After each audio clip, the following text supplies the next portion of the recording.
기적이었어요. 의사는 태아를 유지하기 어렵다고 했지만 일주일 후 다시 검사했을 때 아기는 살아 있었답니다. 심박동이 들려요. 약하지만 아기가 버티고 있어요. 그 말을 듣는 순간 수진이 얼굴에 빛이 돌았어요. 마치 죽었던 사람이 다시 살아나는 것 같았답니다. 그날부터 수진이는 완전히 달라졌어요. 매일 배를 쓰다듬으며 이야기했답니다. 혼자 오피스텔에 있으면서도 계속 아기에게 말을 걸었어요. 아가야, 엄마야. 엄마가 너 꼭 지킬게. 세상이 뭐라 해도 엄마는 너를 지킬 거야. 한 번은 제가 반찬을 가져다 줬을 때 수진이가 창가에 앉아 배를 쓰다듬고 있었답니다. 햇살이 딸의 얼굴을 비추고 있었어요. 그 모습이 성스럽기까지 했답니다. 엄마, 이 아기는 잘못이 없어요. 수진이가 말했어요. 켄지 오빠와 제 사이에서 생긴 아기지만 그게 이 아기 잘못은 아니잖아요. 알아, 수진아. 이 아기 때문에 제가 살아요. 이 아기가 없었으면 저 진작에 포기했을 거예요. 수진이 눈빛에 확고한 의지가 보였답니다. 엄마가 되어 있었어요. 완전히요. 저는 그런 딸을 보면서 가슴이 뭉클했어요. 대견하면서도 너무 안쓰러웠답니다. 하지만 평온은 오래가지 않았어요. 임신 7개월이 됐을 때 수진이한테서 급한 전화가 왔답니다. 엄마, 지금 집에 계세요? 응, 왜?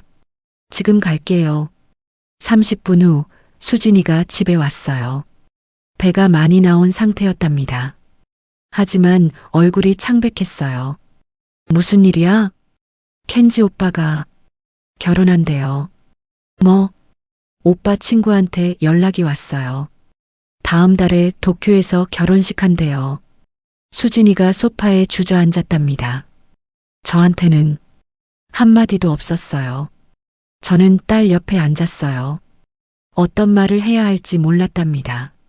엄마, 이게 맞는 건가요? 오빠가 나를 잊으려고 일부러 하는 결혼인 것 같아요. 수진아, 확인하고 싶어요. 직접 만나서요. 뭐? 일본에 갈 거예요. 안 돼. 임신 중인데 어떡해. 마지막이에요, 엄마. 마지막으로 한 번만. 제대로 정리하고 싶어요. 수진이 눈빛이 간절했답니다.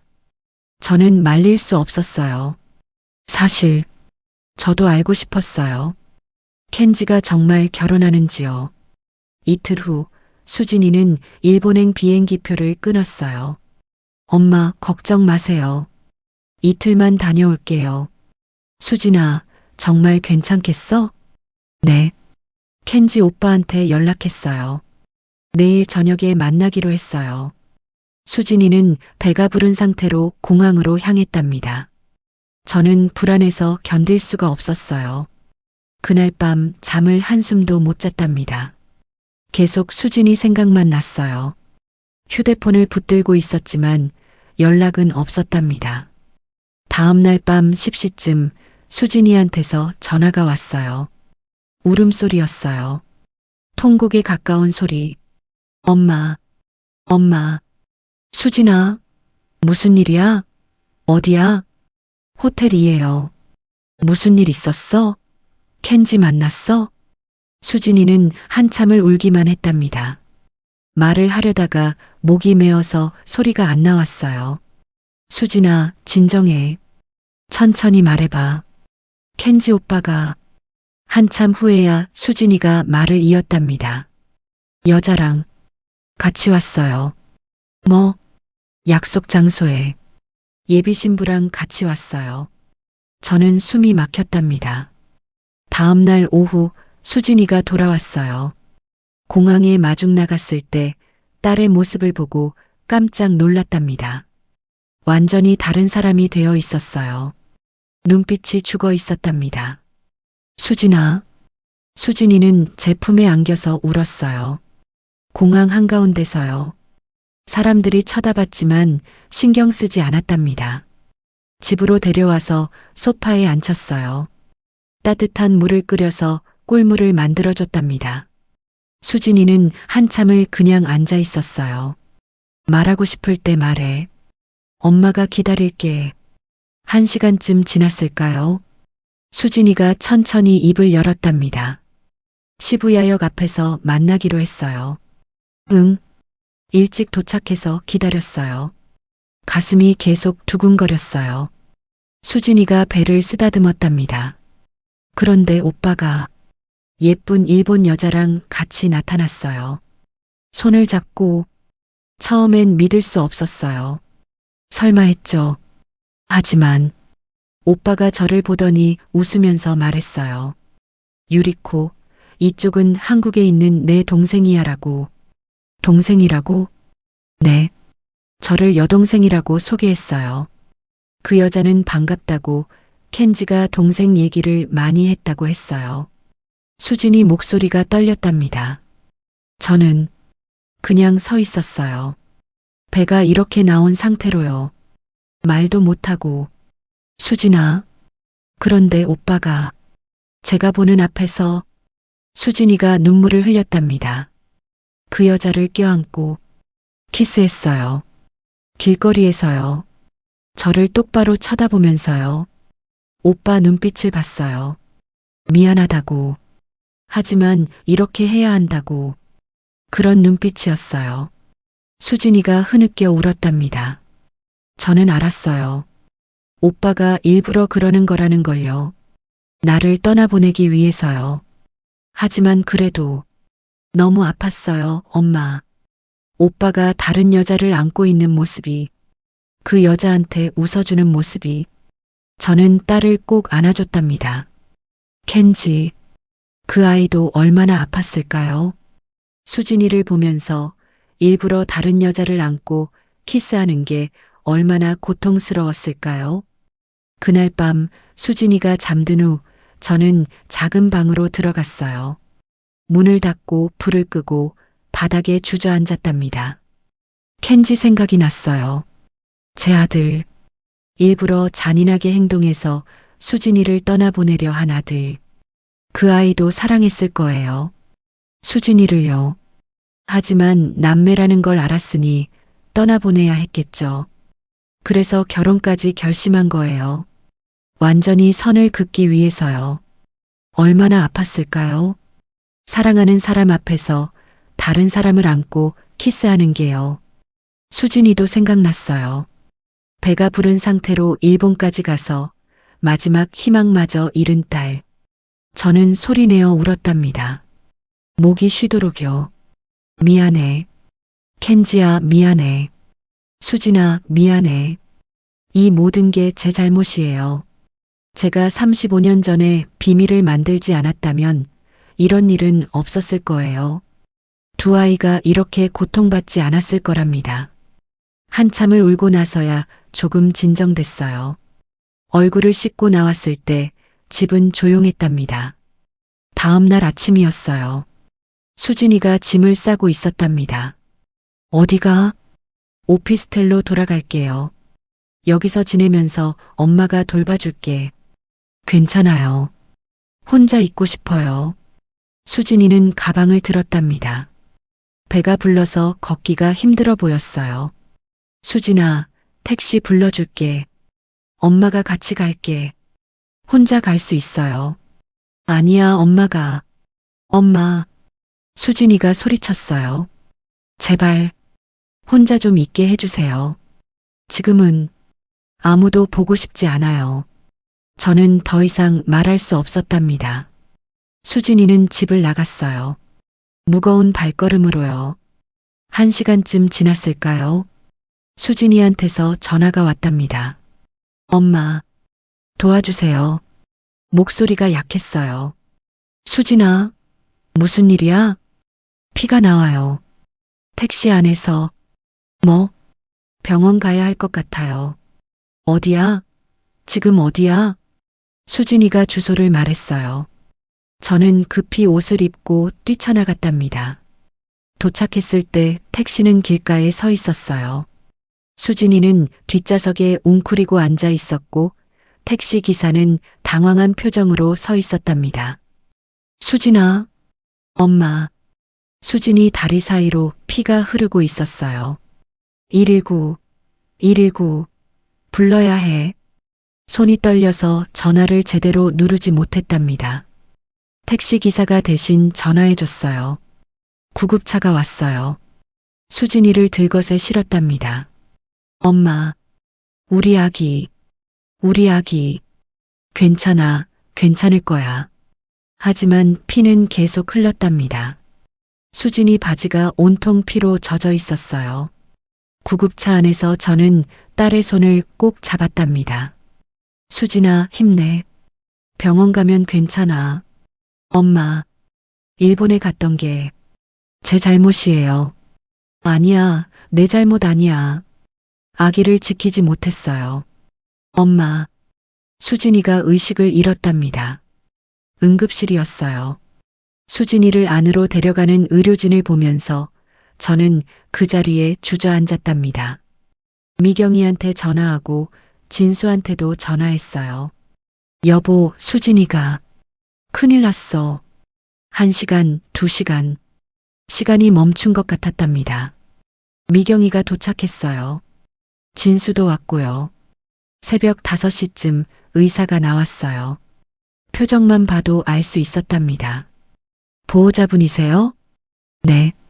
죄송합니다. 태아가 사산되었습니다. 세상이 무너졌어요. 태반 조기박리였습니다. 극심한 스트레스가 원인인 것 같습니다. 안 돼. 산모는 괜찮습니다. 하지만 심한 충격 상태입니다. 저는 바닥에 주저앉았답니다. 수진이의 아기, 켄지의 아기, 제 손주, 세상에 나오지도 못하고 떠났어요. 미경이가 울고 진수가 벽에 기댔답니다. 모두 말이 없었어요. 그저 울기만 했답니다. 수진이가 그렇게 지키려 했던 아기, 희망이었던 아기, 떠나버렸답니다. 그 후 수진이는 2년 동안 죽은 사람처럼 살았어요. 오피스텔 방에서 나오지 않았답니다. 밥도 제대로 먹지 않았어요. 미경이가 매일 들러서 챙겼지만 수진이는 그저 멍하니 창밖만 바라봤어요. 저도 자주 갔답니다. 문을 두드려도 열어주지 않을 때가 많았어요. 수진아, 엄마야. 문 좀 열어줘. 혼자 있고 싶어요. 밥은 먹었니? 먹었어요. 들어가세요. 차가운 목소리였답니다. 한 번은 미경이가 울며 전화했어요. 엄마, 수진이가 너무 말랐어요. 뼈만 앙상해요. 이러다가 정말 큰일 날 것 같아요. 저도 알았어요. 수진이가 죽어가고 있다는 걸요. 아기를 잃고 나서 딸도 함께 죽어가고 있었답니다. 하지만 어떻게 해야 할지 몰랐어요. 그저 지켜볼 수밖에 없었답니다. 2년이 지났을 때 변화가 왔어요. 어느 날 수진이가 집에 왔답니다. 여전히 말랐지만 눈빛이 조금 살아있었어요. 엄마, 수진아 왔니? 켄지 오빠, 아들 낳았대요. 가슴이 철렁했답니다. 어떻게 알았어? 오빠 친구한테 연락이 왔어요. 건강한 아들이래요. 수진이가 창밖을 바라봤어요. 잘 됐어요. 정말 잘 됐어. 목소리는 담담했지만 눈가가 붉었답니다. 오빠는 잘 살고 있는 거겠죠? 그럴 거야. 수진이가 돌아서서 저를 봤어요. 엄마, 저 이제 살아야 할 것 같아요. 수진아, 이러고 있으면 안 되잖아요. 오빠도 새 인생 살고 있는데 저만 여기 멈춰 있으면. 수진이가 눈물을 닦았답니다. 다시 시작할게요. 그날부터 수진이는 조금씩 변하기 시작했어요. 수진이는 대학원에 등록했어요. 디자인 석사 과정이었답니다. 수업도 듣고 논문도 쓰기 시작했어요. 학원에서 강사 일도 시작했답니다. 주말마다 고등학생들한테 디자인을 가르쳤어요. 운동도 했어요. 매일 아침 공원을 뛰었답니다. 조금씩 살이 붓고 얼굴에 혈색이 돌았어요. 엄마, 저 요즘 괜찮아요. 어느 날 수진이가 말했어요. 정말? 네. 바쁘게 살다 보니까 조금 나아지는 것 같아요. 하지만 저는 알았어요. 수진이가 여전히 아파하고 있다는 걸요. 그냥 숨기고 있을 뿐이랍니다. 4년쯤 지났을 때 미경이가 말했어요. 엄마, 수진이 남자 만나고 있대요. 정말? 네. 대학원 동기래요.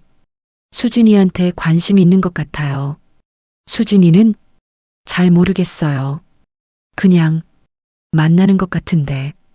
저는 수진이한테 물어봤어요. 수진아, 남자친구 있다며? 그냥 아는 오빠예요. 좋아해? 모르겠어요. 수진이는 그 이상 말하지 않았답니다. 하지만 저는 알았어요. 수진이가 그 남자를 좋아하지 않는다는 걸요. 그냥 외로워서 만나는 거였답니다. 켄지를 아직도 잊지 못한 거예요. 가끔 수진이를 보면 멍하니 창밖을 바라보고 있었답니다. 무슨 생각을 하는지 알 수 있었어요. 저는 가슴이 아팠답니다. 그때 생각이 났어요. 만약 수진이가 켄지 집에서 그 사진을 보지 못했다면 어땠을까요? 만약 제가 비밀을 무덤까지 가져갔다면요. 두 사람은 결혼했을 거예요. 모르고 행복하게 살았겠죠. 비밀을 알게 된 것이 정말 다행인 걸까요? 아니면 모르고 사는 게 더 나았을까요? 밤마다 그 생각에 잠을 이루지 못했답니다. 진수는 제게 돌아왔어요. 수진이가 아기를 잃은 후 1년쯤 지나서였답니다. 집에 들어가도 돼? 여보. 진수는 집으로 돌아왔지만 예전 같지 않았어요. 말수가 줄었고 저를 대하는 태도가 조심스러웠답니다. 같은 침대에서 자지만 서로 등을 돌리고 잤어요. 손을 잡는 일도 없었답니다. 잘 자. 응, 당신도. 그게 전부였어요. 하지만 그것만으로도 감사했어요. 모든 게 조금씩 정상으로 돌아가는 것 같았어요. 수진이는 일하고 대학원 다니고 남자도 만나고 있었어요. 저와 진수는 다시 함께 살고 있었고요. 미경이는 아이들과 잘 지내고 있었답니다. 10년이 지났어요. 수진이는 37이 됐답니다. 여전히 결혼하지 않았지만 혼자 잘 살고 있었어요. 그해 가을이었어요. 현관 초인종이 울렸답니다. 문을 열었을 때 낯선 일본 여자가 서 있었어요. 30대 중반쯤 되어 보였답니다. 박영숙 씨 댁 맞으신가요? 유창한 한국어였어요. 네. 누구세요? 저는 야마모토 유리코입니다. 켄지. 아내였습니다. 심장이 멎었답니다. 아내였다고요?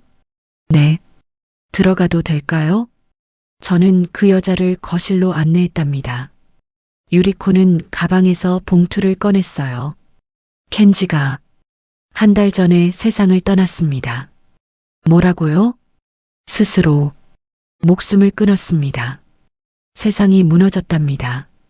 안 돼. 켄지가 죽었을 때 손에 이걸 쥐고 있었습니다. 유리코가 사진 한 장을 꺼냈어요. 켄지와 수진이가 함께 찍은 사진이었답니다. 둘이 연애할 때 찍은 거였어요. 행복하게 웃고 있었답니다. 그리고 이것도요. 반지였어요. 커플링. 한 손가락에 이 반지를 끼고 있었고 다른 손에는 권총이 있었습니다. 유리코가 눈물을 닦았어요. 사진 뒤를 보세요. 뒤집었을 때 일본어로 뭔가 쓰여 있었답니다. 수진, 한순간도 잊은 적이 없어. 그리고 어머니는 늘 그립다. 지금도 눈물이 왈칵 쏟아졌답니다. 켄지가 수진 씨를 찾아달라고 했습니다. 죽기 전에요. 이걸 전해달라고요. 그리고 미안하다고 전해달라고 했습니다. 유리코가 봉투를 내밀었어요. 수진 씨, 만날 수 있을까요? 저는 떨리는 손으로 수진이한테 전화했답니다. 수진이가 왔을 때 유리코는 아직 거실에 있었어요. 누구세요? 수진이가 물었어요. 야마모토 유리코입니다. 켄지, 아내였습니다. 수진이 얼굴이 창백해졌답니다. 켄지 오빠가 한 달 전에 세상을 떠났습니다. 수진이가 비틀거렸어요. 저는 딸을 붙잡았답니다. 유리코가 사진과 반지를 보여줬어요. 사진 뒷면에 글도요. 수진이는 사진을 보더니 그 자리에 주저앉았답니다. 안 돼, 안 돼. 수진 씨를 평생 사랑했습니다. 저랑 결혼했지만 단 한 번도 수진 씨를 잊은 적이 없다고 했어요. 유리코가 반지를 수진이 손에 쥐어줬어요. 켄지가 끼고 있던 거예요. 수진 씨 커플링이죠? 수진이가 고개를 끄덕였답니다. 유리코가 일어났어요. 이제 가볼게요. 켄지의 마지막 부탁을 전했으니까요. 유리코가 떠난 후 수진이는 반지를 쥐고 통곡했어요. 수진이는 방에서 작은 상자를 들고 나왔답니다. 상자를 열었을 때 똑같은 반지가 있었어요. 수진이가 끼던 커플링. 수진이가 두 반지를 나란히 놓고 울었답니다. 목이 쉬도록 울었답니다. 저는 그런 딸을 안아줄 수밖에 없었어요. 그날 밤 저는 혼자 방에 들어갔어요. 문을 닫고 바닥에 앉아서 울었답니다. 켄지, 제 아들, 스스로 목숨을 끊었다니 얼마나 고통스러웠을까요? 사랑하는 사람을 잊을 수 없어서 매일매일 괴로워하다가 결국 그렇게.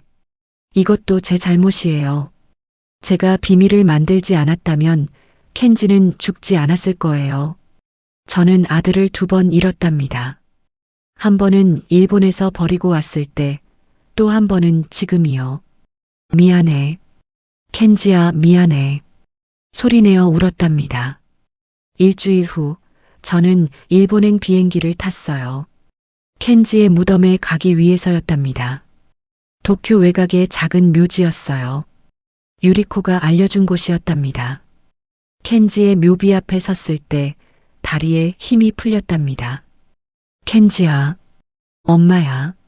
무릎을 꿇고 묘비를 쓰다듬었어요. 미안해. 정말 미안해. 엄마가 너를 이렇게 만든 거야. 한참을 울었답니다. 용서해줘. 제발 용서해줘. 묘지는 조용했어요. 바람만 불었답니다. 지금 저는 72예요. 켄지가 죽은 지 5년이 지났답니다. 수진이는 여전히 혼자 살고 있어요. 결혼하지 않았답니다. 켄지의 반지를 목걸이에 걸어 항상 가지고 다녀요. 진수와 저는 함께 살지만 예전 같지 않아요. 여전히 어색하고 조심스럽답니다. 미경이는 가끔 와서 저희를 챙겨줘요. 저는 매일 서랍에서 은팔찌를 꺼내봐요. 그리고 켄지를 생각한답니다. 인생은 제 뜻대로 되지 않았어요. 행복한 순간도 있었지만 상상도 못한 일들이 일어났답니다. 사랑하는 사람들을 잃었어요.